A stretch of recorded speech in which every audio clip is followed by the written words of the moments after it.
welcome to NAPOD, where we provide NA speaker meetings and workshops in a podcast. We are an ad-free podcast, and if you enjoy listening, please help us to be self-supporting by visiting napod.xyz, look for the donate link, and drop $1 or $2 in the virtual basket. If you're also in AA or have friends that are, please tell them about our other podcast, Sobercast. Sobercast features AA speakers and workshops in the same format as NAPOD. We upload a new speaker every day, and it's easy to subscribe by searching for Sobercast, that's 2 words, on any podcast player app, or go to Sobercast.com. Enjoy the podcast, and thanks for listening.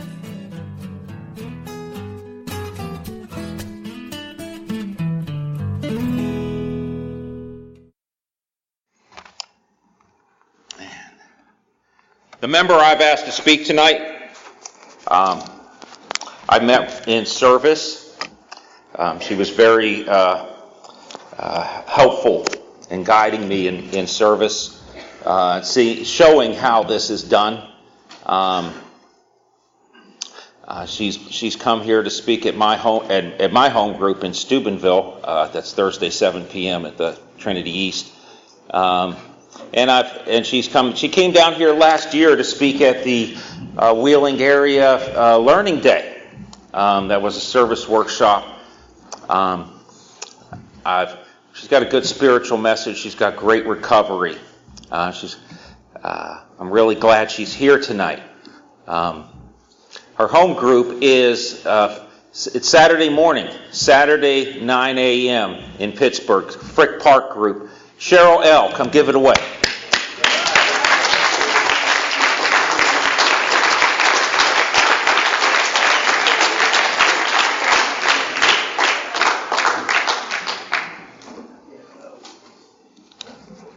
I'm an addict named Sheryl. Hi, Sheryl. Yeah, now I have to live up to that hype.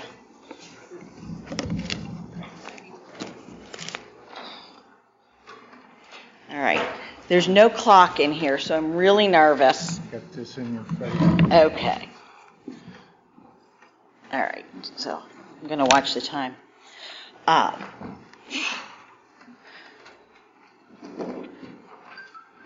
Sometimes I think like the most important thing that I say when I get up here is that I'm an addict and my name's Sheryl, because for so long, like I had a level of denial about that. And even once I started coming around, I had this moment of transition when I had somewhere between 60 and 90 days clean. I was at what became my home group, and I had probably been sharing about the same crap that I shared about every Wednesday night, which usually included that my father was an asshole and my boyfriend was a jerk. And I don't know, it went around the room, and one of the guys who at the time had a lot of clean time because he had 13 months,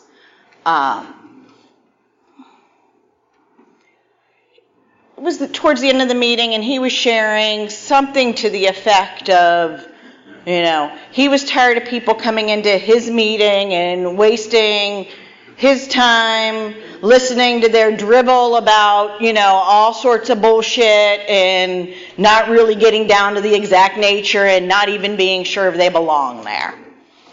Now, I don't know if he was actually talking about me. I never asked him, but the self-centeredness of the disease, I was sure that he was. And while all of that was happening, like in my head, like there was all this, there's like crazy shit takes place in this head. That committee. And so while he was droning on about his stuff, like in my head, I was like, do I really belong here? Am I really an addict? All of those, And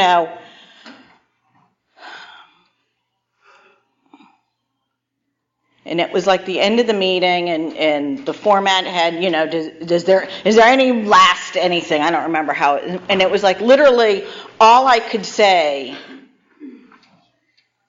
was to say, I'm an addict and my name's Sheryl. And I said it in that, in that order, which was very uncommon in those days, And it was really in that moment, after having been coming around for a little while, and, I don't know how much time I actually had at the time, but it was that moment where I really made the decision that I was an addict and that I wanted what you guys had, and made that thorough commitment that this was the way of life that I wanted to live.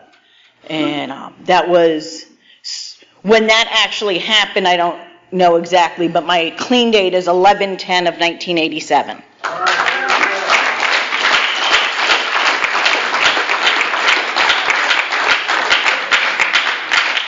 So I was sitting there getting really nervous around the traditions. That's usually where my stomach starts flip-flopping, is, somewhere around the 7th tradition being read. And I forgot that you guys do that clean time thing afterwards. So my stomach got to flip-flop a little longer. And it's one of those things, I've been coming around a while. I've come to meetings in all sorts of places, and for the most part, anytime I go somewhere else that's different from where I got clean, y'all do it wrong. And it's crazy because I sponsor some women that have moved, and they get to wherever they're going, and they're they do it wrong. And it's none of us do it wrong. We do it differently. And we have for me, this is there's a prescribed order to this program. It's called the 12 Steps and the 12 Traditions. How we each practice that, incorporate it, work it, if you will, really becomes very different. And so, it doesn't matter. You can hold your my home group, 9 a.m., Saturday morning. I'm going to do that shame. I did really like Terrence's shameless plug for his home group, by the way. But I got to say, if you're getting up on a Saturday morning to show up at a Narcotics Anonymous meeting at 9 a.m., I'm not talking about me, I'm talking about everybody else who shows up. That's commitment to recovery. We have an interesting group of people that show up. We have those people who are like me that kind of roll out of bed and show up in our pajamas. Pajamas are acceptable at my home group. We also have these people that I don't get this, but they do it. At 9 a.m., they are showered, showered, shaved, dressed to the nine. I look at these people and I'm thinking, are you going to a wedding or something? We have white, black, purple, green. We have gay, straight, unsure. Every religion that you could think of and lack of religion, we have all of that. We are really a melting pot of what this fellowship is at 9 o'clock on a Saturday morning. One of my home group members likes to call us the meat and potatoes meeting. We're Steps and Traditions meeting out of the It Works How and Why. We read a step every week except the last week of the month, and the last week of the month we do the tradition. But as far as the readings go, we read the Steps and Traditions, and that's it as our opening of the meeting. We don't do clean time. We don't do any secretary's announcements, GSR reports. If you want any of that, you've got to find it on the table. So we really are like the meat and the potatoes. And the thing, I think about that, since I had a couple years clean, I've always had a home group that was a Steps and Traditions meeting.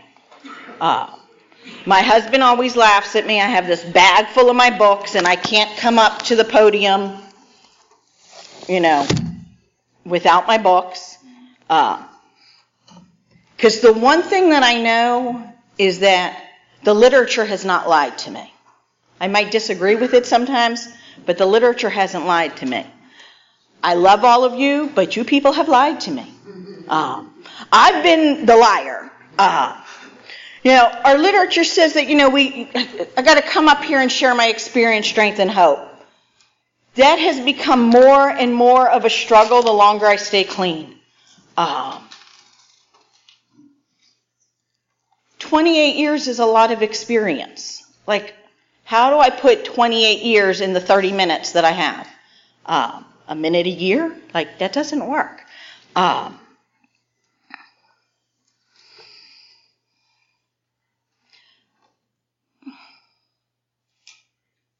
literature talks about it doesn't matter what or how much you used or who your connections were.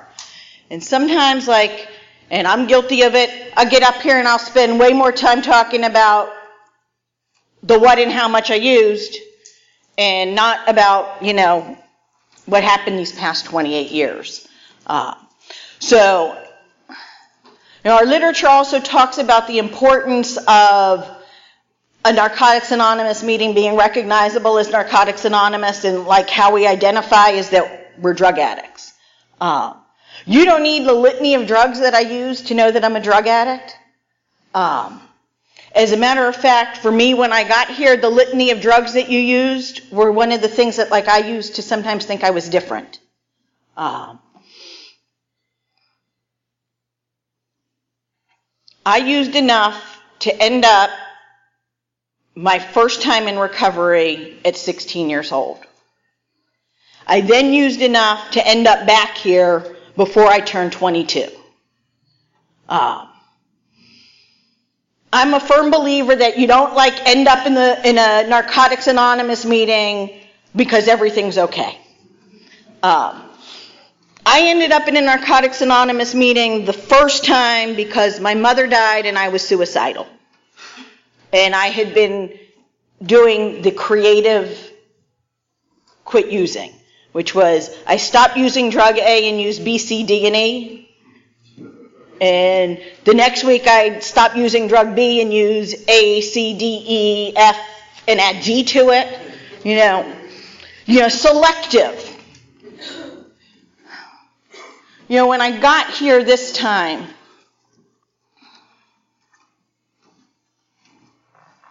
my unmanageability was that I was not quite 22 years old.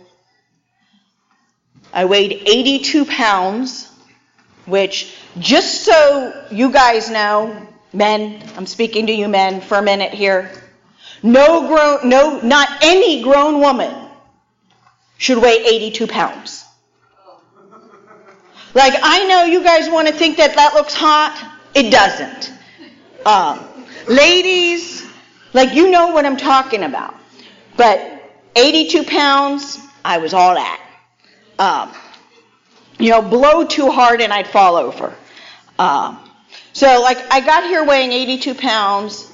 I got here in an abusive relationship, and I used that, in a strain. It was a mutually abusive relationship. Actually, I was probably more abusive. Differently. I was estranged from my family, and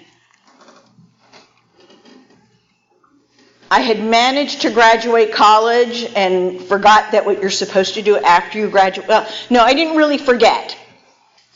I just didn't have the exact ability to look for a job. So I was almost 22 years old and going nowhere. And I ended up here. The whole details of it are irrelevant, but I ended up here because my using created a level of unmanageability in my life that nobody really wanted to be around me anymore. I didn't want to be around me. I wasn't so sure when I got here that you guys wanted to be around me either. In 1987, this fellowship looked a little different than it looks today.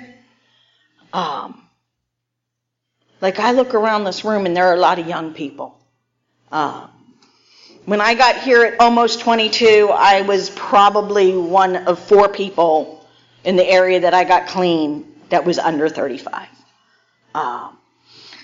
And we weren't necessarily as loving and caring, or maybe that's not true and that's my perspective, but people told me that, they spilled more than I used and all sorts of crazy happy horse shit. I do want to say this. I hear all sorts of people say that, you know, when they got here, people that I got clean with, you know, say, oh, we were told to sit down, shut up. Like, nobody ever told me to sit down and shut up.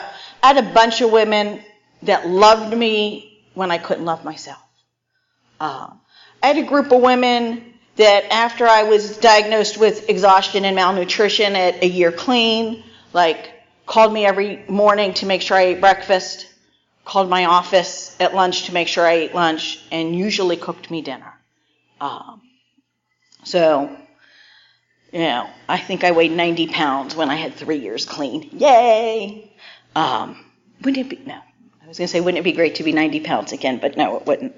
You know, so I got here, that was my unmanageability. You know, I think about, like, the early days of my recovery, and the fellowship has grown and the fellowship is different, and I, you know, not better, not worse, it's different.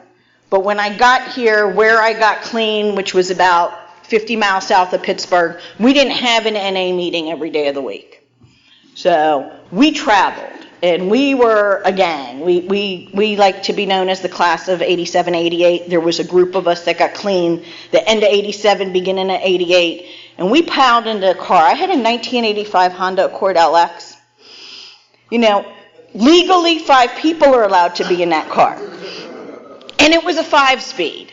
All right. Well, we would, like, on Fridays, we would meet at this meeting that met at noon, and everybody would throw whatever money they could spare up on the hood of my car, and based on what we collected, we would figure out where we were going. And, like, sometimes we could, like, you know, sometimes we got lucky, and, like, there was enough money to, like, fill the gas tank, and we had, our sponsors taught us some basic courtesies. And so one of the things that was that, you know, we always wanted to get to a meeting and go out for coffee afterwards. But we were taught that if we went out for coffee afterwards, we had to have enough money to actually pay the check and to leave a tip. And so, like, there were times where, like, we were, like, going, all right, okay, we can go here, but if we go here, we can't get coffee. And it was, like, this, you know, puzzle of figuring out what we could do. But we would throw all this money up, and then it would be the real puzzle of trying to get, like, 10 addicts in a Honda Accord LX. You know, straddling the stick shift, and 2 people sitting in the passenger seat, and people laying on top of each other in the back, and there was always the one person who, like, curled up in a little ball in the hatch. But we traveled like that, and we were like a crew, and we took care of each other. And I think, you know, it kind of, better or worse, I don't know.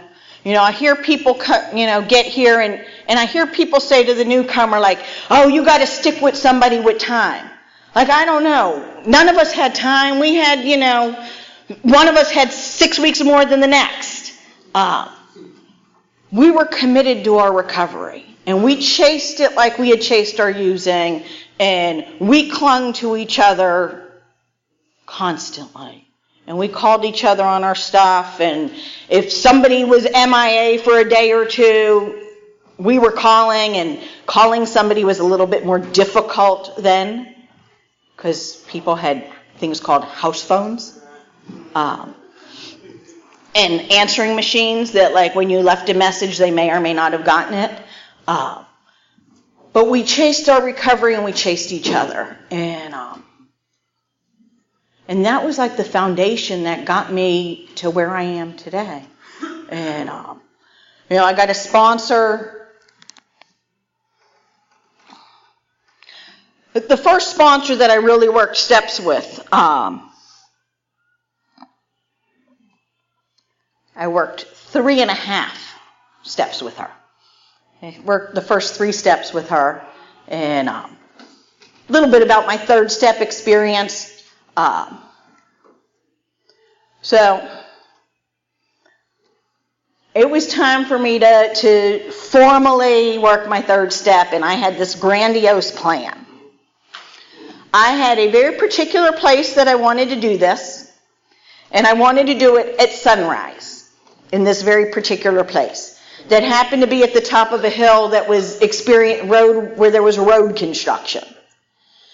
And like Regina and I would set a plan to do this, and then it couldn't happen because of road construction. And she'd have these interesting little conversations with me where she would say things, and sometimes she'd pose some questions, but she never really gave me any answers.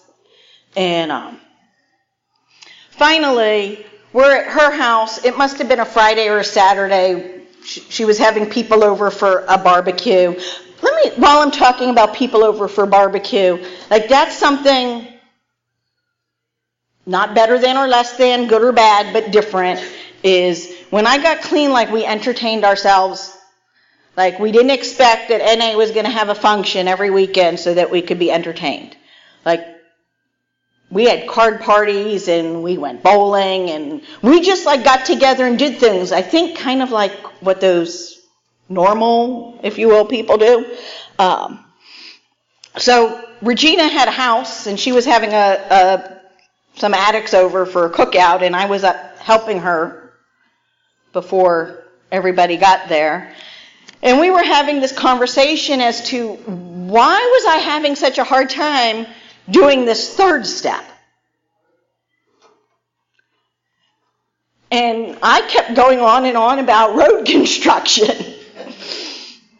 And she said, Sheryl, could you, remind me, please, what the third step is? And so I recited, because I'm good, right? We made a decision to turn our will and our lives over to the care of light bulb moment. Like, okay, I'm making a decision to turn my will and my life over to the care of my higher power, except I'm only trying to do it on my terms. Like, no wonder why it's not working, right?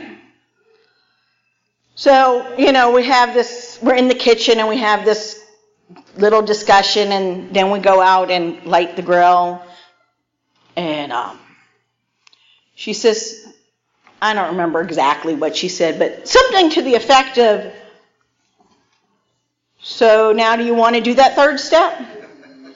And it was like, once I was willing to relinquish control over how I was going to do my third step, that's like the practical application of the third step. So that was my experience with that sponsor and the third step. And I started writing my fourth step shortly thereafter. I don't know about any of you. I'm a little obsessive about things. So that fourth step says we made a searching. I don't know where you all searched when you did your fourth step. I took that box out that I'd been lugging around with me since I was 7.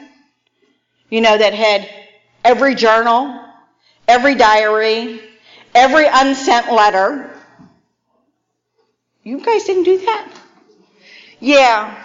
So I go through all this crap, and I am so bogged down in the minutia of my life that I can't put pen to paper. The only good thing that came out of that experience after I tore everything up is I found my journal from 1977. In 1977, I was 11 years old. On my 11th birthday in 1977, there was a very, very typical 11-year-old entry about not getting to see this cute boy at school. Exactly 6 months later, there was this entry about how wasted I got, how my friends hated me, how I wasn't ever going to do that again. And then there were 2 lines skipped, and it said, I don't think. So what came out of that was my true recognition that my powerlessness had started at 11 years old, that this disease had been controlling me for that long. I ended up going on and getting a new sponsor and getting through that first fourth step. my perspective on my first fourth step is that a good part of it was a lie. And not a lie in that, like, I was lying about things consciously. But that, just for today says we will get a better perspective on our lives. And, like, I had a really distorted perspective on my life when I wrote that first fourth step. And pretty much everything I wrote about from being the victim. And, and some of it, as I've done later fourth steps, I realized that, like, some of the stuff that happened when I was young. And I didn't have anybody guiding me through that or anybody to, like, tell me that anything was different. So, like, I had a series of losses from 5 to 8. My best friend's mother died, my aunt died, my grandfather died, my parents got divorced, and I got uprooted. So I wrote a whole lot about how everybody left me. Not just at 7 and 8, but, like, that whole way of looking at things traveled up until I was writing that fourth step. And everybody didn't leave me. Like, guess what? Life happens. But I was young and I didn't have anybody, like, helping me through that. And so I experienced everything from that time on as being abandoned. And it really wasn't until, like, subsequent fourth steps that, like, I really got to see, like, what was other people's parts and what was my part, even going back. So I did that first, fourth, and fifth step, and I had a sponsor that I shared my fifth step with. In the It Works How and Why it talks about, like, we might find the person we're sharing our fifth step with writing, and, like, we're amazed that somebody would pay that much attention to what we have to say. When I say that my sponsor was writing, like, it almost felt like she never looked up at me. And it was crazy because when we got done with that and we talked some more, and she really helped me, like, to see the kinds of patterns that I was repeating over and over and over in my life. And it's kind of nice to say that in subsequent fourth and fifth steps, most of the patterns have changed. However, I was just in New Mexico sharing a first step with my sponsor, at which point in my first step, she pointed out, like, that there's still this pattern that's lingering from my last fifth step, which is what's really cool. I've had this same sponsor since 1994. First of all, I don't know about you. I'm an addict that really is not skilled in relationships as much as I'd like to think that I am. There was a point in my recovery when I had about 6 years clean where I used to say I was an expert on relationships, bad ones. But honestly, like, it's a little different now. I've had a relationship with a sponsor since 1994. I've also had a relationship with my now husband since 1994. Like, we can and do recover, and we do learn how to have relationships. The step work,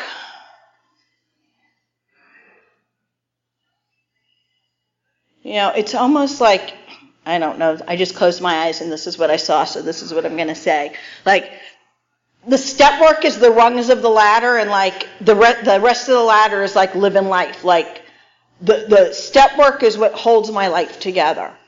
I struggled. I struggled with 6 and 7 in the same way that I struggled with 3, in that, like, I don't believe in a supreme being. And so, like, working the steps that discuss higher power and God, like, took a little extra work for me. And the other thing that made that take a lot of extra work is that I was reluctant to ever share that out loud at a meeting. So I'd get offended when other people would share what their higher power was, and then I wasn't willing to share, like, what I believed. So no wonder why I got offended.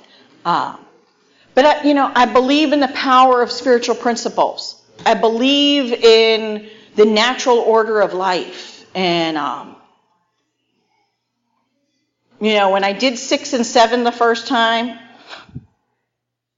never let your friends know that you're getting ready to share your 7th step with your sponsor. Because I was in the hotel room at a convention, and this, with sharing a room with a zillion people, and it's like 10 minutes before I'm meeting my sponsor, and I'm putting the finishing touches. Do you ever do that? You got to put the finishing touches on your step. It's like I'm not icing a cake. So I'm laying on the bed and I'm putting my finishing touches on, and my friends start coming in and going like, "Do you have control on there? Do you have over-responsibility on there? Do you have self-righteousness on there?" Like they're just shouting things at me. It's like, it's on there, it's on there. Oh, nope, that's not on there.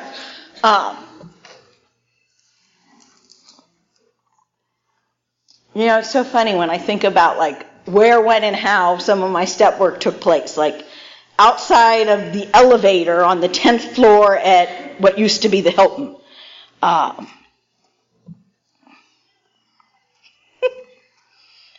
don't know. I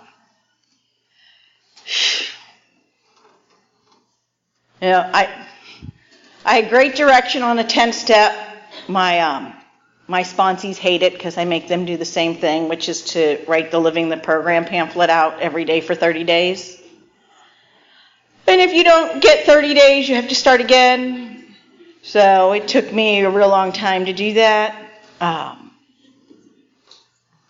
What happened from that experience is like I was able to create a set of questions that like I can go to bed with every night to check off my spiritual condition. And I have this one sponsee who like, she'd get to like 29 days. She'd be calling me every day too, saying, I wrote, like every morning she'd say, I did it last night. She got 29 days in. She was like, I forgot to write last night. This was like for day 30.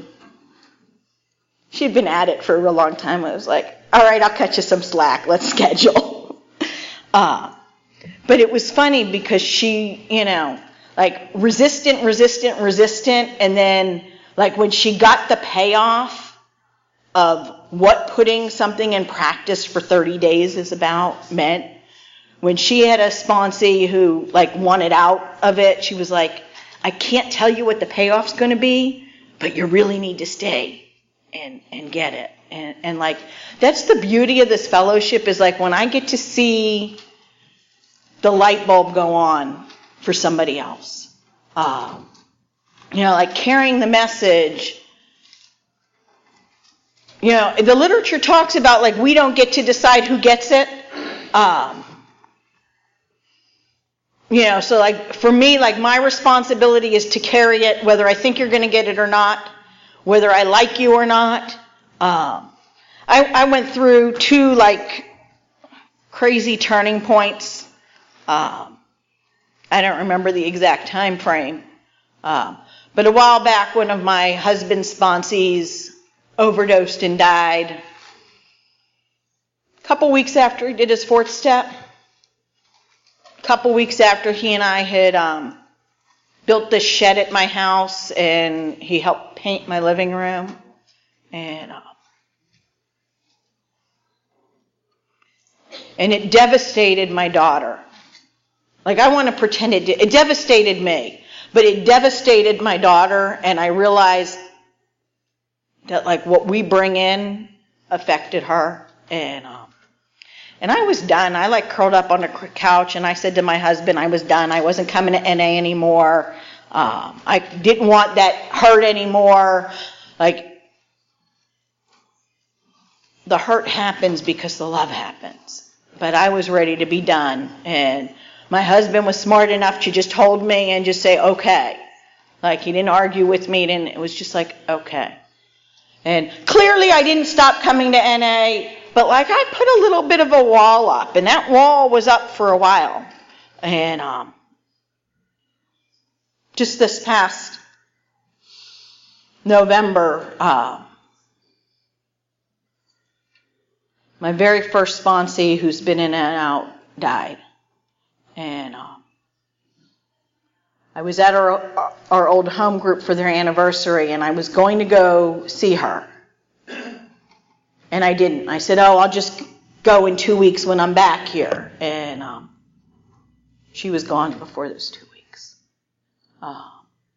And I made a decision then that like this keeping people at bay wasn't working for me anymore. That I needed to risk the hurt that happens when we do what we do. And so like I'm kind of like back on that. So I have a couple people in my life that were in my life that are not. And so I recently started, every 2 weeks I send a text that says something like, just thinking about you, hope you're okay. I'm here if you need me. I haven't gotten a response back, but it definitely feels better than when I was like keeping people away. And that's, I can only carry the message and I can't guarantee who's going to get it, but I feel like more of a commitment again to being responsible to carrying the message, even, like sometimes when people don't seem like they want it. Because I know, from watching that it gets really hard for some people to like want to come back. Because they have that same thinking in their head that like I have all the time, which is like, you don't like me, or, I hurt them, they don't want to be there for them, whatever crazy crap goes on in our heads. And, I'm just not willing to I want to be a vessel for this message. So, so that's what I've been doing. Terrence asked me to come up. I don't know if that summarized 28 years. It doesn't. I don't even know how to do justice to like what I've gotten. One last thing, and then I'm going to shut up. So I got asked to speak, sort of. I was the default. A friend of mine was asked to speak at this event called Sister to Sister Speaker Jam. Now, I don't know about you, but when I hear Sister to Sister Speaker Jam, I think this is a women's event, right? That's what I think. Wrong. We get there, it's like half and half. So, but my friend was asked to speak, and then she had to back out because something came up, and when she called to tell them, they asked her, do you have somebody? And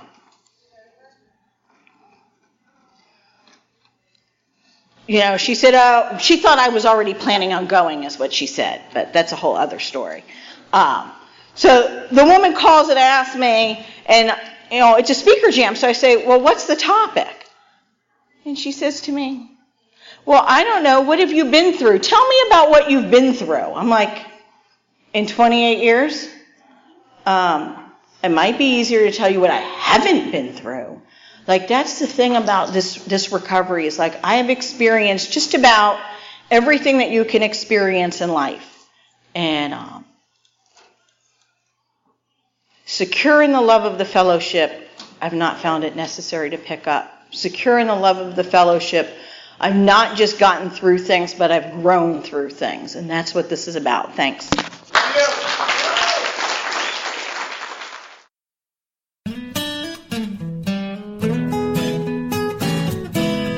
Thank you for listening. I hope you enjoyed the podcast. Please help us improve our ranking so others can find us by putting a review on Stitcher, iTunes, or your favorite podcast index. Nawpod is ad-free thanks to the folks supporting the show with $1 or more per month. If you enjoy listening, you can join them by going to nawpod.xyz and looking for the donate link. Thank you for listening. Have a great day.